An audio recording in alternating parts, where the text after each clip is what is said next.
अस्सलाम वालेकुम। उम्मीद है कि आप लोग सब ठीक होंगे, खैरियत से होंगे।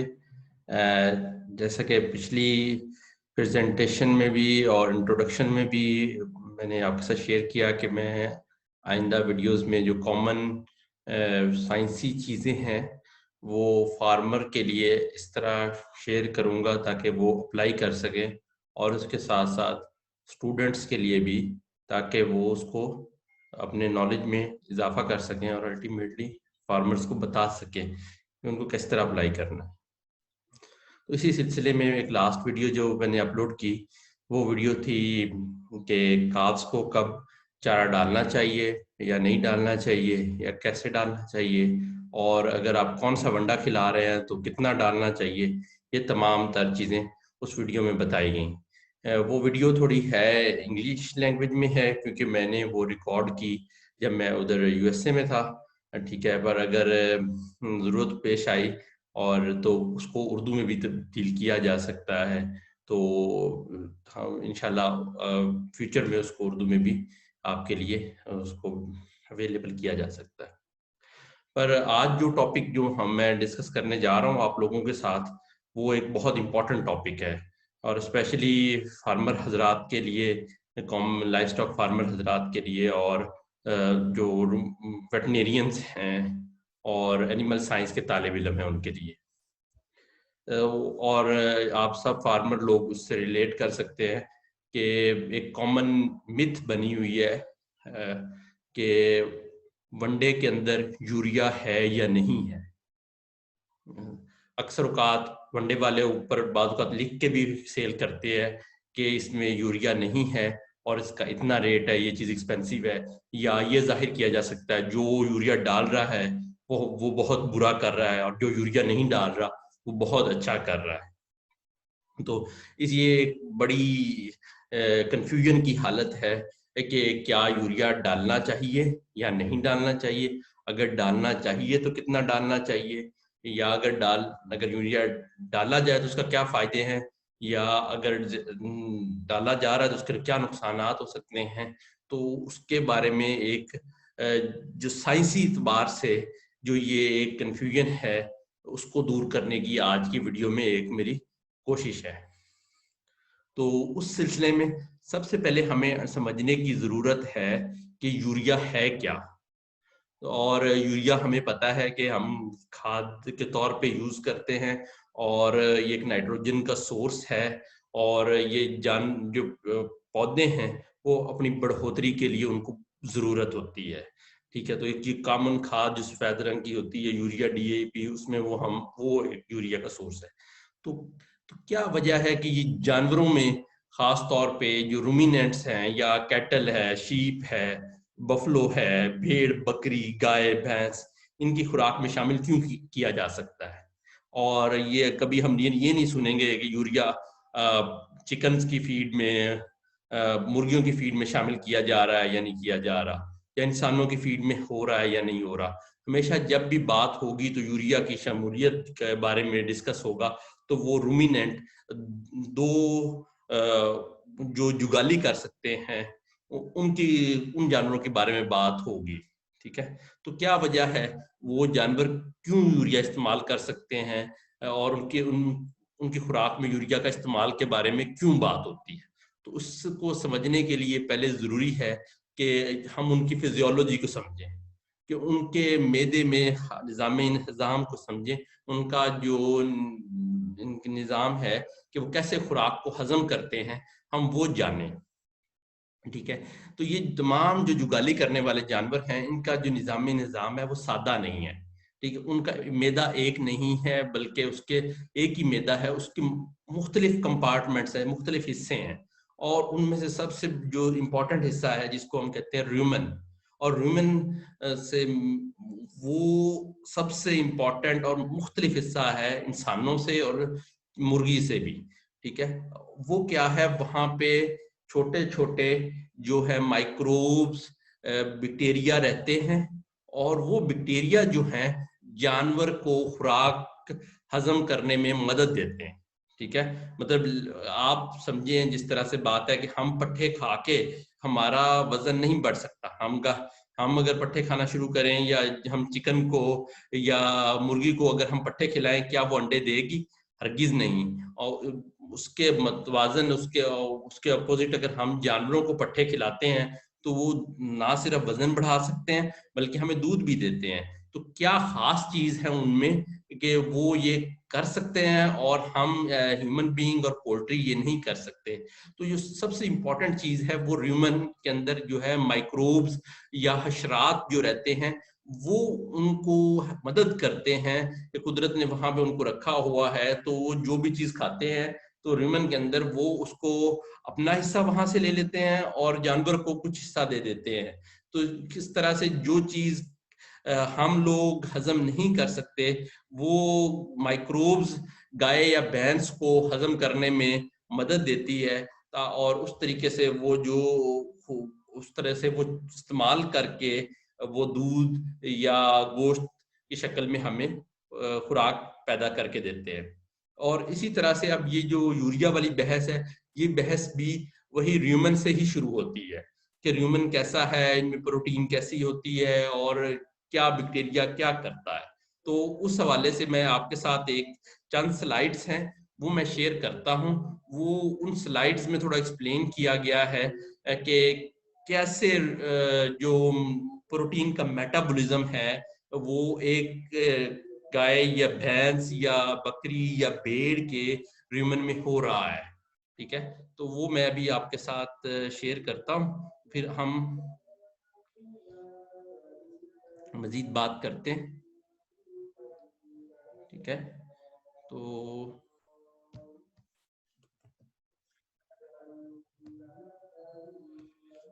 जी ये एक ह्यूमन है, ये जो बड़े कलर का है। ठीक है, अब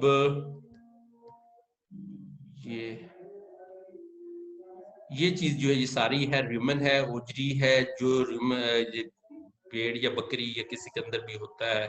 ठीक है, अब क्या हो रहा है कि उसके जो हम प्रोटीन खिला रहे हैं, ठीक है, वो उसके ह्यूमन में जाती है और वहां पे क्या है बैक्टीरिया उस प्रोटीन को अमोनिया में तब्दील करते हैं।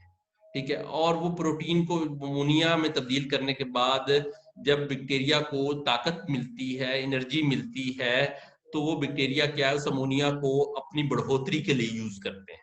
अब हम कहेंगे ये बैक्टीरिया तो सारा कुछ अपने के लिए यूज कर रहे हैं, तो हमें क्या फायदा या एनिमल को क्या फायदा हो रहा है? वो इस तरह से है कि फिर ये जो बैक्टीरिया जो है, यही बैक्टीरिया क्या जाते हैं इंटेस्टाइन के अंदर से, मैदे से निकल के इंटेस्टाइन अंत में जाते हैं और यही बैक्टीरिया जानवर के लिए प्रोटीन का जरिया बनते हैं। ठीक है, तो मतलब जो कुछ भी हमने खिलाया इधर, उसमें से बहुत बड़ा हिस्सा जो है वो बैक्टीरिया में तब्दील हुआ और वो बैक्टीरिया जो है वो जानवर को प्रोटीन का जरिया बनेंगे। ठीक है, और कुछ प्रोटीन ऐसी होती है कि वो जो बैक्टीरिया में डाइजेस्ट बैक्टीरिया र्यूमन में डाइजेस्ट नहीं करते और वो डायरेक्टली वो र्यूमन को बाईपास कर जाती है और उसको हम कहते हैं बाईपास प्रोटीन। ठीक है, और जैसे कि पहले बताया कि ये बैक्टीरिया को अमोनिया चेंज को अपने में तब्दील करने के लिए एनर्जी चाहिए, और वो एनर्जी कहाँ से मिलती है? कार्बोहाइड्रेट से। और वो कार्बोहाइड्रेट्स कहाँ से आते हैं? जिस तरह मकई की शक्ल में आते हैं, जो सीरियल्स जो हम खाते हैं, या गंदम की शक्ल में। तो जब भी हम, इसलिए एक खुराक मतवाजन ग़िज़ा बड़ी देनी जरूरी है, प्रोटीन भी हो और साथ में एनर्जी भी हो, ताकि बैक्टीरिया जो ह्यूमन के अंदर है वो खुश रहें और उसको वो अपनी बढ़ोतरी कर सके, और बढ़ोतरी करके वो जितने ज्यादा अच्छे होंगे वो उतनी ज्यादा प्रोटीन आगे देंगे इंटेस्टाइन के अंदर। अब जो प्रोटीन हम दे रहे हैं, इसके दो तरह की प्रोटीन है, एक है ट्रू प्रोटीन और एक है एनपीएन। अब ट्रू प्रोटीन वो है जो अमाइनो एसिड से बनी है। ठीक है, एनपीएन जो है वो है नॉन प्रोटीन नाइट्रोजन, मतलब उसमें नाइट्रोजन है पर वो अमाइनो एसिड्स का उसमें चक्कर नहीं है। अब इसकी मिसाल एनपीएन की जो सबसे बड़ी मिसाल जो पहले मैंने शुरू किया, वो उसकी सबसे बड़ी मिसाल है यूरिया। ठीक है, अब जो यूरिया है, जो एनपीएन है, वो भी अमोनिया में तब्दील हो जाता है ह्यूमन के अंदर, और बैक्टीरिया उसको जो बैक्टीरिया उसको अपनी बढ़ोतरी के लिए यूज कर सकते हैं। और जब बैक्टीरिया अपनी बढ़ोतरी के लिए यूज कर सकते हैं, तो वो बैक्टीरिया जो है वो एनिमल के लिए एज ए प्रोटीन का सोर्स अवेलेबल हो जाते हैं। तो कहने का ये मकसद है कि ह्यूमन माइक्रोब्स जो हैं वो एनिमल को हेल्प करते हैं कि वो जो एनपीएन है या वो जो यूरिया है उसको प्रोटीन में तब्दील कर देते हैं। तो ये कोई और जानवर जो है, जो भेड़, जो मुर्गी हो गई या इंसान हो गए, वो ये नहीं कर सकते क्योंकि उनके मैदे के अंदर माइक्रोब्स उस तरह से नहीं डाइजेशन करते। तो ये सबसे बड़ी इंपॉर्टेंट चीज है कि जो अमोनिया है, जो यूरिया है, वो बुरा नहीं है और वो यूज कर सकते हैं। अब बात ये है कि कितना अमोनिया या यूरिया यूज कर सकते हैं। ठीक है, अगर यूरिया ज्यादा होगा तो क्या होगा, अमोनिया ज्यादा पैदा होगी, और अगर अमोनिया ज्यादा पैदा होगी तो वो अमोनिया बड़ी तेजी से जिगर में जाएगी। अब जिगर पे है कि उस अमोनिया को यूरिया में तब्दील करे और पेशाब के रास्ते निकाल दे। ठीक है, अब अगर जिगर ये काम ना कर पाए, ठीक है, लिवर के अंदर उस अमोनिया को तब्दील ना कर पाए, तो फिर क्या होता है, वो आगे दिमाग में जाता है और जाके वो टॉक्सिसिटी काज कर देती है। क्योंकि अमोनिया एक जो है ह्यूमन के अंदर तो वो ठीक है, वो बैक्टीरिया उसको यूज कर सकते हैं, जब वो ब्लड में आती है तो वो काफी जहरीला मादा है। ठीक है, तो अगर हम यूरिया ज्यादा फीड करेंगे, जानवर उसको जो ह्यूमन है वो अडेप्ट नहीं है कि उसे बैक्टीरिया में तब्दील करे और अपनी मल्टीप्लिकेशन के लिए यूज करे, और वो अमोनिया जल्दी से ह्यूमन के अंदर से निकल के खून में शामिल हो जाए और लिवर भी पे ओवर बर्डन हो जाए, लिवर उसे यूरिया में ना तब्दील कर सके, तो वो क्या है, टॉक्सिसिटी काज कर सकता है। ठीक है, तो जो सबसे जो सारी बुराई का जड़ है वो ये है कि हम ओवर फीडिंग नहीं करनी चाहिए यूरिया को, और कभी भी भूखे जानवर को यूरिया फीड नहीं करना चाहिए। ठीक है, अब सवाल ये पैदा होता है कि कितना यूरिया फीड करना चाहिए। ठीक है, अब जो कॉमन जो यूरिया के बारे में रिकमेंडेशन है वो क्या है, 1% ऑफ टोटल डाइट होनी चाहिए। ठीक है, या 1% अगर टोटल डाइट है, जिस तरह गाय है, तो उस गाय के बारे में, जो दूध देने वाली गाय है, उसके बारे में ये रिकमेंडेशन दी जा सकती है कि 1% ऑफ टोटल बंडा भी हो सकता है अगर बहुत ज्यादा बंडा खा रही है। ठीक है, चाहे वो 1% टोटल डाइट का है या 1% टोटल वनडे का है, उसको 150 ग्राम से ऊपर नहीं जाना चाहिए। ठीक है, कॉमनली 100 से 150 ग्राम तक यूरिया खिलाया जा सकता है एक बड़ी दूध देने वाली गाय को। पर इसमें भी एक बात है कि आपने पहले दिन से नहीं खिला देना इतना, आप भी जानवर को आहिस्ता आहिस्ता अडेप्ट करें। ठीक है, पहले आप 25 ग्राम, 50 ग्राम, 75 ग्राम, 100 ग्राम, ठीक है, तो वो जितना टाइम लेंगे जानवर अडेप्टेबिलिटी में, उतनी टॉक्सिटी के चांस कम होंगे। और फिर इसमें एक और बड़ा इशू हो जाता है कि मिक्सिंग बड़ी प्रॉपर होनी चाहिए। ठीक है, अगर आप 10 जानवरों के लिए आपने सबके लिए 100 ग्राम यूरिया डाला और टोटल 1 किलो हो गया। अब एक जानवर ने अगर सबका हिस्सा खा लिया तो वो क्या है, एक जानवर 1 किलो भी यूरिया खा लेता, अगर 1 किलो यूरिया खा लेगा तो वो उसके लिए जिंदगी मौत का मसला बन सकता है। ठीक है, तो इन चीजों का एक भूखे जानवर को ना खिलाएं। ठीक है, और एक आप प्रॉपर मिक्सिंग करें। ठीक है, और एक जो है इसको आप जानवर को स्लोली अडेप्ट करें।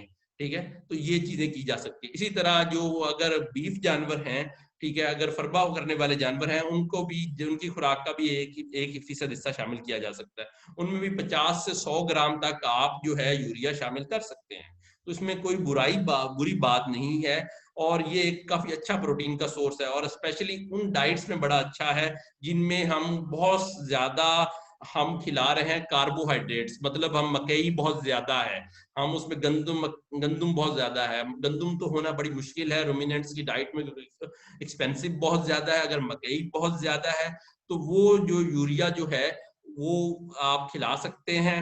वो सेफ है क्योंकि वो कार्बोहाइड्रेट्स बैक्टीरिया को एनर्जी प्रोवाइड करते हैं कि अमोनिया को जल्दी से वो अपने में तब्दील कर ले। ठीक है, तो इस तरह से आगे हम बात करते हैं कि अब ये जो बात, ये इक्वेशन यहाँ पे दी गई है, ये सबसे बड़ी बात है कि जो यूरिया लोग शामिल करते हैं, यूरिया में एक्चुअली होती है 46% नाइट्रोजन, और अगर उसको जब हम 6.25 के फैक्टर के साथ मल्टीप्लाई करते हैं, जो ये जो फैक्टर है ये यूज करते हैं हम प्रोटीन एस्टिमेशन के लिए। ठीक है, ये जिस फैक्टर से मल्टीप्लाई करने के बाद हमें पता चलता है कि यूरिया जो है 282 या 281% प्रोटीन, क्रूड प्रोटीन प्रोवाइड कर सकता है। अब ये जो क्रूड प्रोटीन, ये इतनी ज्यादा, अगर आप 50 ग्राम भी यूरिया पर डाल दें तो आपको 141 ग्राम तक वो प्रोटीन प्रोवाइड कर देगा, जो कि काफी चीप है। ठीक है, तो इसलिए बहुत सारे लोग शामिल करते हैं और वो आपको बताते नहीं हैं, हत्ता कि उनको बताना चाहिए। बास कंट्रीज में लॉज हैं कि वो लिखते हैं कि एनपीएन कितना आया, एनपीएन कितना शामिल हुआ, यूरिया कितना शामिल हुआ। ठीक है, तो वो हमारे यहाँ थोड़ा सा लोग जो है जो डाल भी रहा है वो भी नहीं बताता कि लोग समझेंगे क्या। हत्ता कि इसमें बुराई नहीं है, बताना चाहिए, और चीप वंडा दिया जा सकता है, लोग शामिल कर सकते हैं और कर भी रहे हैं। इसलिए आप जो मेरी कंक्लूजन है कि यूरिया रूमिनेंट्स के लिए सेफ है, अरसा दराज से यूज हो रहा है, 1 साल से ज्यादा अरसे से यूज हो रहा है, इसमें कोई बुराई नहीं है। बस इसका ये है कि इसका इस्तेमाल ठीक होना चाहिए। ठीक है, और वो हमारे यहाँ इतना बड़ा इशू नहीं है, हम ओवर यूज कभी भी नहीं करते, क्योंकि आज एक आम फार्मर तो वो पट्टे के अंदर तो यूरिया डाल नहीं रहा, वो खुद तो डाल नहीं रहा, जो कुछ भी आ रहा है वनडे के अंदर आ रहा है, और वंडा ऑलरेडी बहुत थोड़ा हम डालते हैं, एक आम फार्मर बहुत थोड़ा डालता है, उसमें अगर 2-3% अगर यूरिया शामिल भी कर लिया तो वो टॉक्सिटी नहीं करता। ठीक है, तो इसमें जो मिथ है उसको रिजॉल्व करने की जरूरत है। ठीक है, अब इस हवाले से ये सारी इंपॉर्टेंट कन्वर्सेशन है। ये स्लाइड दोबारा बताती है कि अगर हम यूरिया अगर ज्यादा खिलाएंगे, अमोनिया ज्यादा बना, तो वो क्या है, वो ब्लड ब्रेन बैरियर में चला क्रॉस कर जाएगा, दिमाग में चला जाएगा, और दिमाग में क्या, दिमाग का जो एनर्जी का प्रोसेस है जिसे हम टीसीए साइकिल कहते हैं, ट्राई कार्बोक्सिलिक एसिड साइकिल, जिसके जरिए एनर्जी पैदा होती है हमारे सेल के अंदर, इसी तरह दिमाग के अंदर भी पैदा होती है, उसको वो रोक देता है। जब दिमाग को एनर्जी नहीं मिलती तो जानवर की जो डेथ है वो उसका जरिया बन सकता है। तो इसलिए ये इसका थोड़ा सा डेंजरस है। ठीक है, तो जो पहले पॉइंट कहे गए कि मिक्सिंग प्रॉपर हो, स्लोली आप अडेप्ट कराएं, और उसके साथ आपने एनर्जी वाला जो ग्रेन्स है वो काफी ज्यादा देने हैं। ठीक है, अगर आप इन बातों पे अमल करेंगे तो यूरिया बुरा नहीं है, आप खिला सकते हैं। और स्पेशली आजकल बहुत इंपॉर्टेंट हो जाता है यूरिया का इंक्लूजन, क्योंकि सोयाबीन मील वगैरह बहुत महंगे हैं, तो उनको आप शामिल शामिल कर सकते हैं। तो इस हवाले से ये सारी जो इन्फॉर्मेशन थी ये मेरा शेयर करने का मकसद था कि इसके बारे में एक नेगेटिव टैग बताया गया है। ठीक है, तो वो कोई जरूरत नहीं है। ठीक है, कि यूरिया हमेशा बुरा है। ठीक है, तो आप कर सकते हैं, पर जो जो आपको प्रिकॉशंस बताई हैं उसके उसको ख्याल रखना उसका जरूरी है। कोई सवाल हो इसके बारे में, कोई कमेंट हो, तो आप जरूर शेयर कीजिएगा। तो इंशाल्लाह मजीद रहेगी कन्वर्सेशन, जारी रहेगी। ठीक है, तो तब तक नेक्स्ट वीडियो तक आप मुझे इजाज़त दें। तो इंशाल्लाह जल्दी मिलेंगे। अल्लाह ताला आपके लिए आसानियाँ पैदा करे और आपको आसानियाँ पैदा करने की तौफीक अता फरमाए। अल्लाह हाफिज़।